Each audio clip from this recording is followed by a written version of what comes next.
Welcome to Connected, the podcast brought to you by the Embassy of Rwanda in Washington, D.C. Today, we're joined by Rodney Boyd, an American professional well-versed in government affairs, law, and public policy, and the founding partner of Nexus Group in Missouri. Rodney has built his career at the intersection of business, community, and government. He has also visited Rwanda 4 times with business delegations from St. Louis, and today we're excited to hear his reflections on those visits and the opportunities he sees for building stronger ties between Rwanda and the United States. Rodney, welcome to this conversation. We're glad to have you today. Very good to be with you. Only one modification to your wonderful introduction. I'm humbled. I've been to Rwanda now 5 times. Wow, thank you for correcting me. 5 times, that's even more impressive. Let's rewind a little. As business leaders from St. Louis, what first pulled you toward Rwanda? What drew me to Rwanda was a direct invitation in 2023 from a gentleman named Arnold Donald. At the time, Mr. Donald was the CEO of Carnival Cruise Line. He also lives in St. Louis, and he was the chairman of the World Travel and Tourism Council. And that body of travel executives from every discipline, air, aviation, hotel, they were meeting and having their first annual summit in Rwanda, in Kigali, in November 1st through the 3rd of 2023. I had developed a friendship with Mr. Donald. I was talking about the fact that I had never been to Africa. I had never had any real exposure to Africa, and he suggested that coming for that conference, which was the first time that conference was ever being held on the continent, and into Kigali might be a good learning experience. And I will tell you, I arrived in November of 2023 for that conference, and it had a profound impact on a lot of the things I learned, and people I met had a profound impact on my life. Excellent. Thinking back before you even packed your bags, what did you know or think you knew about Rwanda as a business and investment destination? But so this is where I'm embarrassed. I knew nothing about Rwanda as a business destination or place of economic vitality. And in fact, my first exposure to Rwanda was as a young law student back in 1994, or recently law grad, when I first heard about the tragic genocide that had occurred. I am embarrassed to say that from that inflection point, from learning that, going fast forward to even, to the 2000s, I didn't learn much more. And so one of the things that intrigued me was when I received the invitation to attend the conference in 2023, I began to do just some pretty unsophisticated research online. And I started to see things about how far the people of Rwanda and the leadership have brought the country in terms of healing, economic viability, GDP growth. And I was intrigued because it seemed a little bit astonishing that what I was reading was so far advanced from what the limited knowledge I'd had about the genocide. Exactly. But of course, reading about it is one thing, actually stepping foot there is another. Fast forward, you land in Kigali. What's the very first thing that struck you? Was it the city, the people, or the business environment itself? So the first thing that struck me about the city was the cleanliness. I travel all over the world. I'm in some of the most well-established cities that you can think of, from Los Angeles to New York to Amsterdam to Paris to wherever.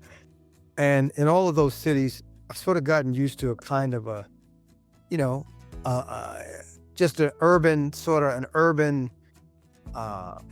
feel. It's not, you don't feel like you're in the clean places.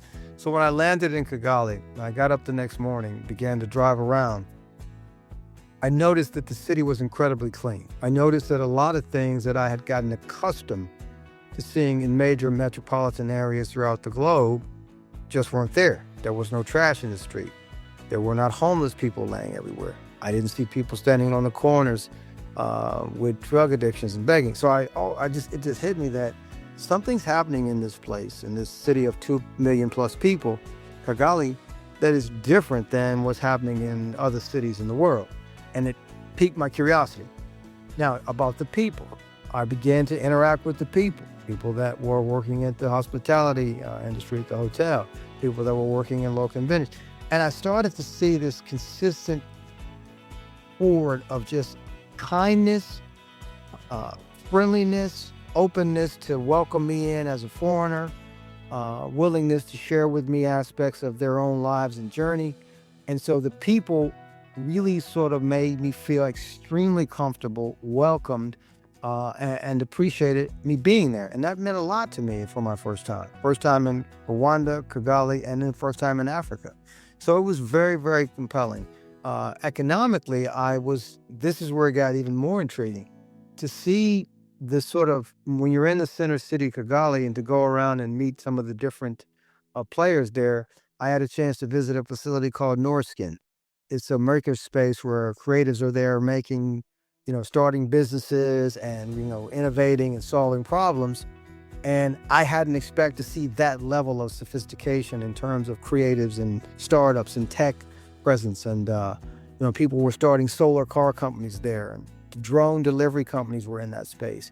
And so I began to see things in Kigali that I didn't even see in some of the most sophisticated cities in America or in Europe, right? In terms of so it was very fascinating to me, this confluence of a clean city, very hospitable, very warm and welcoming people, with a lot of innovation taking place in the city, in the center city, that was impressive. And then I had a chance to visit some of the academic institutions and to meet some of the brightest students that I'd ever met anywhere in the world. And so it really began to sort of, through a compounding effect, tell me that there's something very special happening in this country with these people in this moment. And I'm blessed to be here, to be exposed to it firsthand. Fascinating. And I noticed on your LinkedIn that you're described as highly skilled in state and local government affairs. With that lens, how would you evaluate your engagements with government institutions in Rwanda? Once again, going back to the people. So, I do work in government, predominantly at the state and local level, working with governors, county officials, mayors, city leaders, so on. What I found to be remarkable was the ability, when I was in Kigali, to have access to government leaders, to really learn more about what are the things that they were doing, what are the things that they are implementing that's making this city such an attractive place for foreign investment, such an attractive place for tourism, such an attractive place for startups, right? So I was able to meet very early in my time there and get to know the CEO of an organization called RDB, Rwandan Development Board. And when I learned the model that this is an organization that is sort of a one-stop shop for people who want to do business with the government. And I was able, within a very short period of time, to meet the CEO at the time, Francis Gattari. Francis was very kind. He explained to me how they accommodate the market and business needs. He then introduced me to, a number of other key ministers throughout the government. And so very quickly, I was able to sit with the people that have the daily responsibilities of growing the economy, growing the opportunities, developing the business sectors. And I found it to be remarkably easy and wonderfully accommodating to be able to have these conversations with people that, aren't always the easiest people to get on their calendar in other parts of the world. And that once again lent to my understanding of why Rwanda and Kigali have become so attractive for not just corporate foreign investment, but for individual entrepreneurs who are looking for a place to try out their ideas, to innovate, and to cultivate or to establish their business. It made sense. So government there works in a way that is really accessible, open to dialogue, and collaborative. And that's incredibly important. True. Those institutional experiences often shape whether businesses feel confident to invest. So, looking ahead, from an investment or trade perspective, what opportunities do you think companies in the US and specifically in Missouri should be paying attention to? So I'll give you a couple of things. So I learned that the backbone of the Rwandan economy is agriculture. Well, it didn't take me but a nanosecond to connect this. that is also the lifeblood of my home state's economy. Missouri's largest economic driver is agriculture.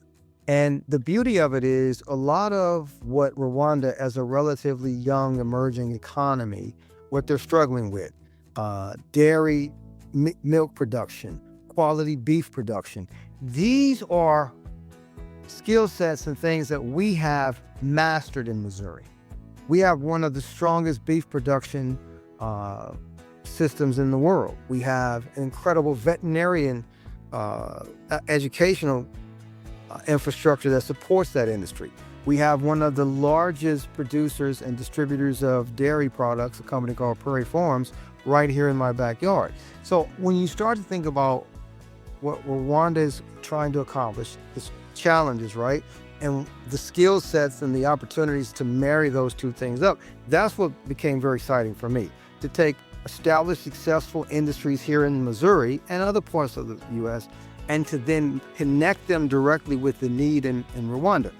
We have had conversations there with Mayor Sam, the mayor of the city of Kigali, and he talked about some of the infrastructure challenges, wastewater, sewer, developing road infrastructure for the significant population growth that is underway. I don't know if people think about this, but the fact is that by 2050, 1 in every 4 human beings on the planet, probably under the age of 25 or 30, will be African. So the population growth in these city centers, these places like Kigali, Rwanda, is astronomical. So you've got to think about the infrastructure needs, not just the food production, but how do you accommodate doubling or tripling the size of the city population from over 2 million to 6 million in less than 20 years. So the idea is to take companies in America that have skill sets in helping cities develop housing plans, helping cities develop infrastructure, sewer plans, and bring them to places like Kigali to see how they can collaborate from an economic, but also from a supportive and collaborative perspective. Great. And once you come back home, those insights don't just stay. So now that you're back, how has this visit influenced the way you think about Rwanda or Africa in your professional work? So I want to say that the first and most important thing was that the first visit and now the last visit and the 3 in between, the most important thing that's happened is I'm even thinking about Africa. See, there's something that most people, it's almost like you got to start at this point where, I was 50 years old when I first went to Kigali, to Africa. Up until that point in my life, very, very successful career in government affairs, representing a lot of major corporations, helping those companies deal with government IDA, solve problems. Never thought about Africa. Never thought about what might be possible, what opportunities might exist. So the most important thing was to go to a place like Kigali and then to just think about what Africa in the next 40, 50 years will mean to the world. That then compels me to think about building certain bridges from certain businesses and civic groups and others into Africa. My entry point, my doorway for my own limited life experiences happens to be Rwanda and Kigali. But you quickly realize once you get to a place like Kigali that there's a lot happening there. There's a lot of elements of the world that are in Kigali, and there's a presence of other African leaders and nations in Kigali. So it's a great entry point for someone like me and many others that knew nothing about Africa, hadn't thought about Africa as a place to have any kind of professional civic engagement. You go to a place like Kigali, you see that this country in particular is really on the cutting edge of where Africa is going in terms of the ability to do business in a clean, safe, welcoming, business-friendly ecosystem that has been curated over the last 30 years. So for me, just to get it in my head that the future of global growth has to include thinking about Africa. Now I've I've invited and been joined by over 35 other business leaders on these different trips. The last trip I had 8 other people that joined me from academia, from civic and philanthropy. And they all come back and say the same thing. If you hadn't urged us to come to Kigali to see just what you'd seen. We may have lived our lives and never even thought about the importance of engaging with the continent of Africa.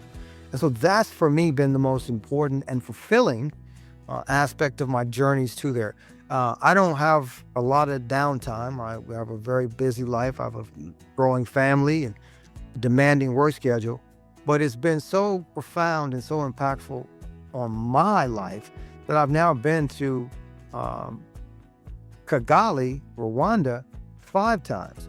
But the beauty of it is that has also led me to take trips to Nairobi and Addis Ababa, connecting dots from Rwanda to Nairobi, from Rwanda to Addis Ababa. I've got upcoming trips that were born out of my time in Rwanda, from Rwanda to other parts of the continent. So it's been a profoundly important experience for me to go there, but I really appreciate what I found when I got there.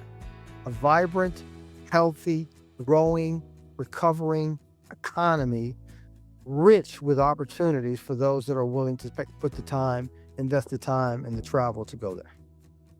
And that brings us to the storytelling part, what you'd share with peers. If another US company leader asked you, why Rwanda? What's the one thing you'd highlight from your own experience? Yeah, so what I would say to them is, because Rwanda is open to you, it's going to welcome the people of Rwanda, from the government to the everyday person. They're going to welcome you, your business, your company, your idea. They're going to welcome your resource, thought leadership into their economy, and they're going to really celebrate with you a collaborative spirit of getting you integrated.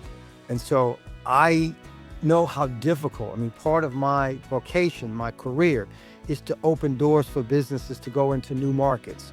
Companies hire me and say, hey, we want to do business in Texas, or we want to do business in Kansas. We need you, Rodney Boyd, to open up the door, get the governor or the mayor to welcome us in. What I can say to clients and business leaders is, unfortunately for me, you wouldn't even need me in Rwanda.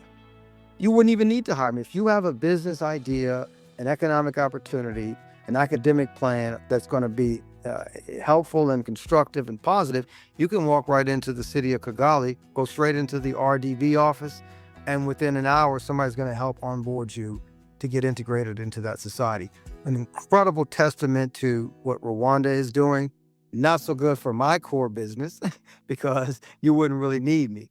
But the point is that I would say, if you want to get into Africa in a way that is safe and measurable and supported by the local economy, I've only been to now Rwanda, Nairobi, and Addis. Love Nairobi, love Addis Ababa. But what I found about Rwanda is they make it very easy to come and do business there. And that's what I would say to business leaders. They also make it very easy to come and feel welcomed, even if you just want to go there and not do business, but just to be a part of the civic or social scene as well. Wow, you've taken us on quite a journey today. And maybe the best way to wrap up is in your own words. Could you finish this sentence? Rwanda is a place where you can connect with the continent of Africa in terms of where Africa's going in the future. Rwanda is a place that encapsulates the future of opportunities on the continent of Africa. And I say that because a lot of places are right now focusing, and a lot of people go there to sort of reflect on the past. I have a lot of friends that go to places like Ghana and other places, and they go to celebrate the history of African and African-American interchange. Rwanda's a place that you go to focus on the future of what's possible on one of the most vibrant continents, in one of the most vibrant continents on the planet. It represents the future of possibility for economic interaction with the continent of Africa. Wonderful, wonderful. Unless there's anything else you'd like to add, we'll wrap it up here. Thank you so much for joining us. Thank you, sir. Thank you very much for what you do. And thank you to our listeners for joining this episode of Connected, the podcast brought to you by the Embassy of Rwanda in Washington, D.C. Until next time, thank you for listening.